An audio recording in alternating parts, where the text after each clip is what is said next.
bro, we close have to win. considerable We need ground. to Yeah, go we there. have to. We there's no excuses because there's nothing worse for me, yeah. And how I look at it is, well, there's nothing worse than losing a game, of course, any day of the week. But when we're going to Goodison Park, which on paper is easier than what the other rivals are playing, It is. and a few of them are dropping points. If we then lose, it's like a double loss, bro. Mm-hmm. That's how I see it, innit? Because you're going to be watching the game on Saturday thinking, oh, look, these teams have dropped a few points, running your jokes, like doing your streams. But deep down, you're going to be thinking, well, we need to do our job now. Yeah. You get me? But I don't know, Rants, if I can believe that we're going to go there and get... I feel like physically we might get dominated. I'm worried about Decore. I'm worried about Onana. Yeah, I'm worried physically, about we are gonna get Calvert-Lewin. I am, dominated. bro. There's no Eriksen, there's no Casemiro. So our midfield, yeah, is going to be McTominay, Bruno, and Mount, probably, yeah, which is not a good midfield. It isn't, bro.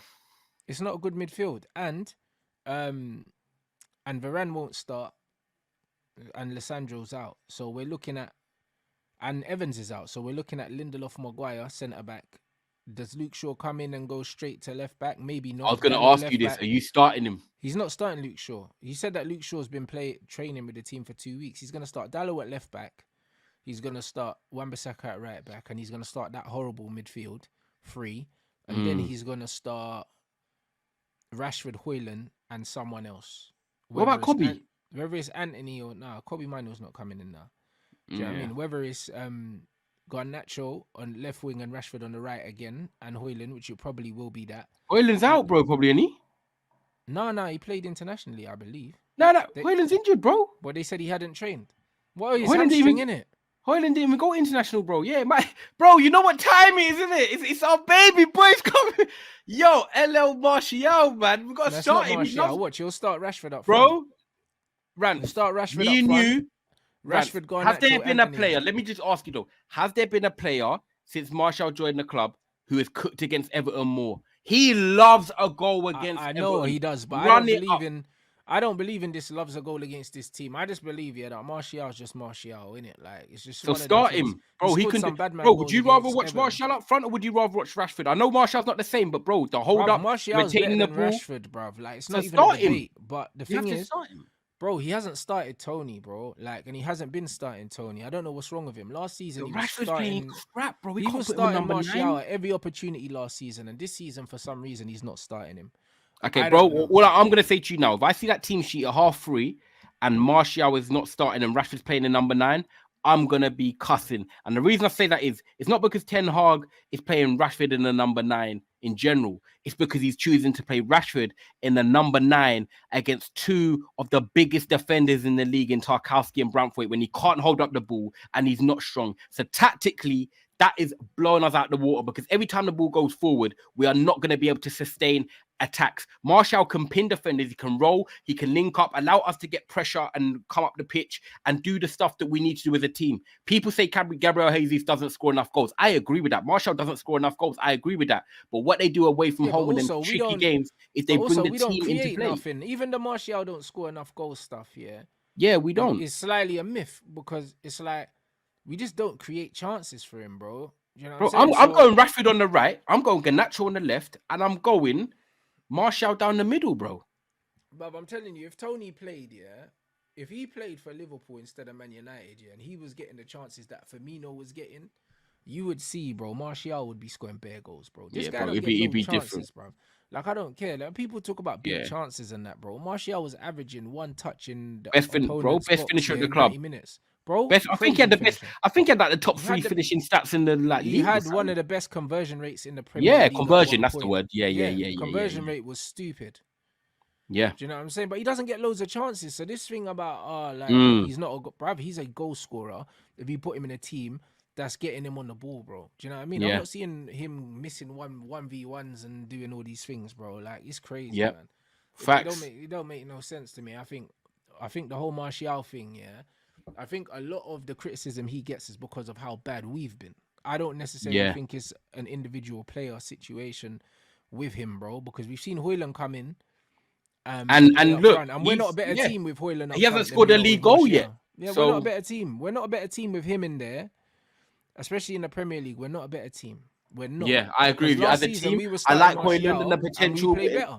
Yeah, I feel like as a team and what Martial brings and his intelligence, It's unquestionable, and you know, it says a lot because I rate Martial massively, but obviously he's injured. I know he's not the same player as what he was when he was dribbling and doing all that. But the fact that a Martial of what he is today, unfortunately, because of them injuries and everything like that, is still very much competent enough for me that I'm saying I'll start him, says a lot about the quality of these Man United players. And this is where Eric Ten Hag has now got to be brutal. You've got a Marcus Rashford on a big contract. You've got Bruno Fernandes on a big contract. And Bruno Fernandes is going to be who he is. He's Marmite. He's going to get a goal and assist maybe some games. And some games he's going to be really poor and his decision-making is going to be poor. But if Ten Hag wants to stay in this job, there's going to be certain calls that he's going to have to make. And he's going to have to rattle some feathers. And if you've got to do that to make your team play better football, then so be it. Because the only performance that I can say Manchester United for me have been consistent in for maybe 60, 70 minutes max, which is what I look at 2/3 of a game, is the Crystal Palace Carabao Cup game.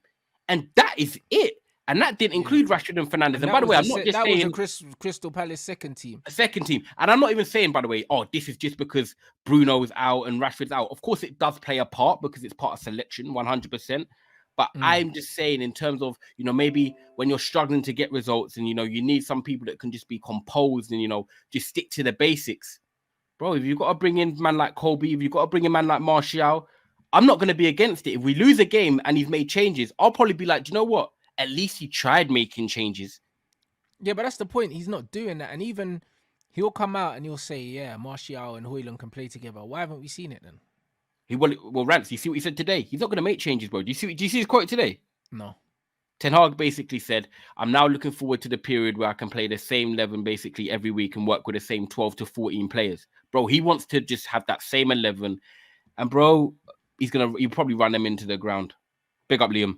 He's probably going to run him into the ground. I think these players are overtrained.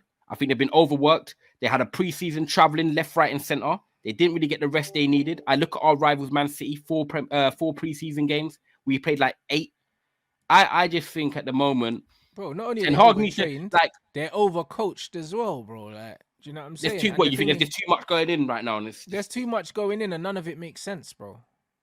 That's why we were better last season, because he couldn't coach them that much because it was like they weren't his players. Like, and this is what it is, and that's why. Like, even when you look at Arsenal, yeah, bro. Like, Arteta came in, won a trophy with Emery's players, ain't won nothing since.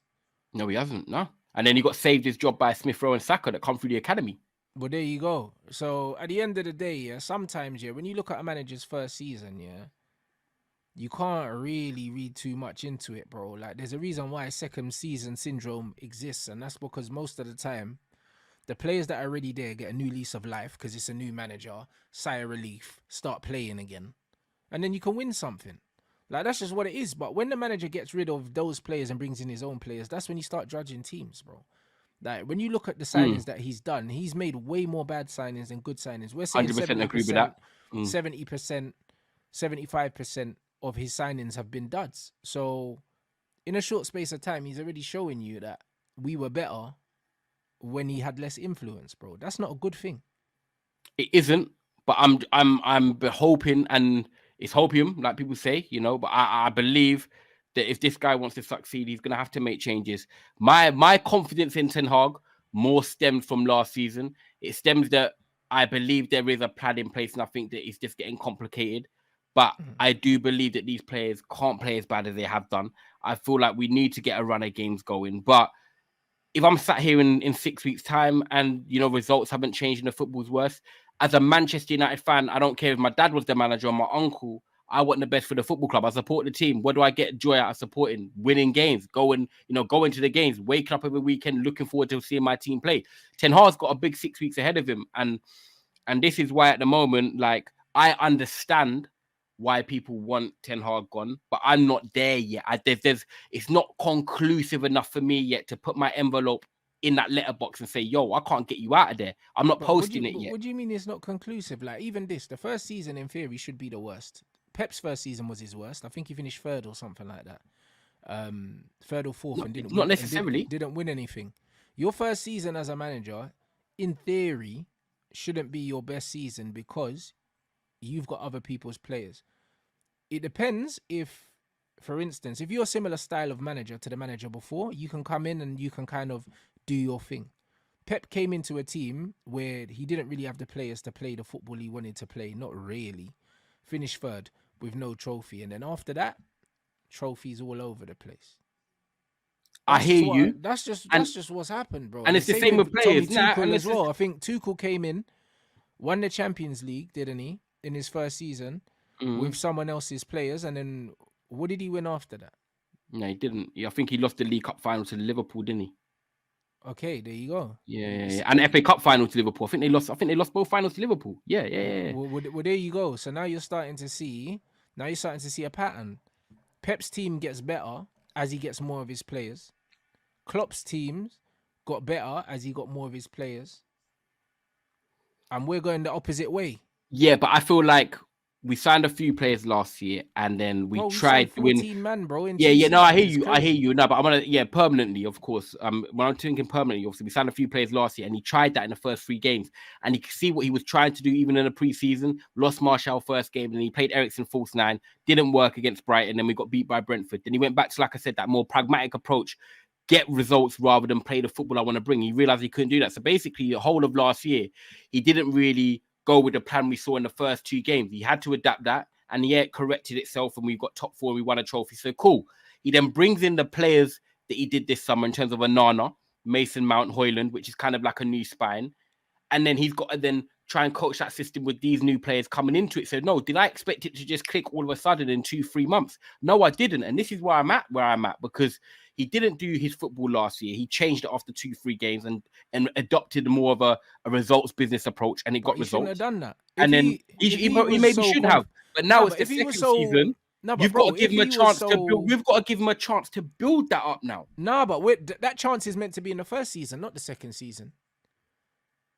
Do you know what I mean? You don't come in and paper over the cracks and then decide, that you want to go backwards. That's not how it works. I would rather he came in and said, listen, I'm building a template for how I want to play.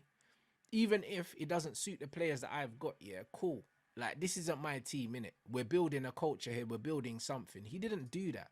So I'm not accepting that in the second season to go backwards. Like, second season, you don't regress, bro. You build the foundations. Like, when you're building a house, the foundations first. Yeah, I hear that. He didn't build the foundations in the first season, bro. And we're just supposed to just accept now that he's doing now what he should have done last year. Man, fuck all that, man. I'd agree I'd agree 10 out of 17, bro. Defeats. Come on, this is crazy.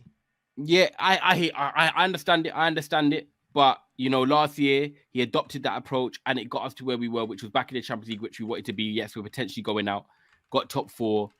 And, we beat a lot of the top teams, and I feel like it was something to potentially work with. We didn't really get the summer right in terms of signings, but let's see now. We didn't get it right in terms of the preseason. We played like 50 games in preseason. That's what I said to you, bro. That's what I said. Overworked. I said it to you, traveling, overworked, overplayed, didn't look at the way the rivals done our business.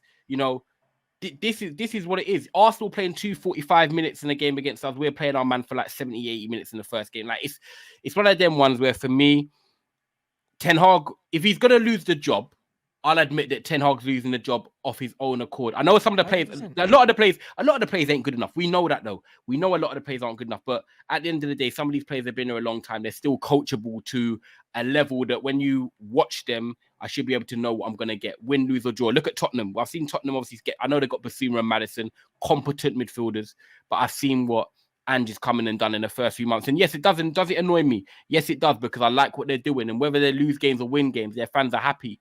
But the football is simply not good enough this season at the moment. And I'm hoping that it can turn around. But where we are in the league, we're still in the Champions League with big games to come. I'll wrap it up by saying this season starts now. Let's see what the food does in the oven. It's either going to come out uncooked, or we're going to be eating better food, and we're going to say, right, let's cook this again next week and see if it tastes the same. But right now, let's see, man. But yeah, I think it's going to be interesting, bro. You know what I'm saying? It's going to be very interesting. I think we've got a tough run of games, so let's see what this manager comes up with, bro. But I think it's looking good for him. Do you know what I mean? What do you think, by the way? Do you think we win on Sunday?